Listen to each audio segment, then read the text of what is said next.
This is Earl Nightingale. The purpose of this recording is to tell you about and try to condense one of the most amazing books ever written, Think and Grow Rich by Napoleon Hill. Without question, this single book has had a greater influence on the lives, accomplishments, and fortunes of more individuals than any other work of its kind. All over the free world, there are literally thousands of successful men in all lines of work who are where they are today because they once picked up and bought a copy of Think and Grow Rich, and they'll be quick to tell you so. I first discovered this remarkable book in the fall of 1949. It was of enormous help to me.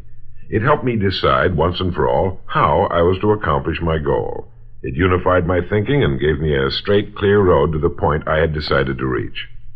One of my closest friends found the book several years ago and stayed home for 3 days reading and digesting its material, and he then went on to reach the top in his industry. I've sat in richly paneled, carpeted executive offices and listened to world-famous business leaders, some of them old enough to be my father, tell me that everything worked out fine after they had read Think and Grow Rich. Now, what's the secret of this amazing book? Why has this book, out of all the thousands of self-help books, remained the one towering giant?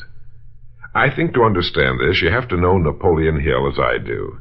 He certainly was not the first man to be appalled at the poverty and seemingly endless struggle and lack of direction he saw about him as a boy and as a young man, nor was he the first to write on the subject. But he possessed two unique, highly developed abilities seldom found in one man. The first was in the manner in which he approached his subject. Napoleon Hill went after the answers to achievement in the same way a scientist seeks to open to the light of reason a secret of nature. He went after the solution to accomplishment in the same way Thomas Edison discovered the solution to the electric light, relentlessly, indefatigably, implacably, until the truth, which had been there all the time, was revealed to him. His second important ability was the knack or skill of writing about his findings in such a way that it was instantly understood intellectually, but what is perhaps even more important for this particular subject, understood emotionally as well. When the last page of Think and Grow Rich was read, the hand which put the book down on the table was a different hand. The man who then stood and walked out into the world was a different, a changed man. The suffocating, entangling webs of self-imposed frustration and indirection had fallen away, and now the way was clear.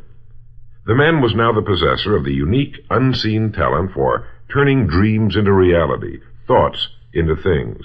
So-called fate or the idle effects of exterior circumstances were no longer in command. He who had been a passenger was now, suddenly, the captain. Sample complete. Ready to continue?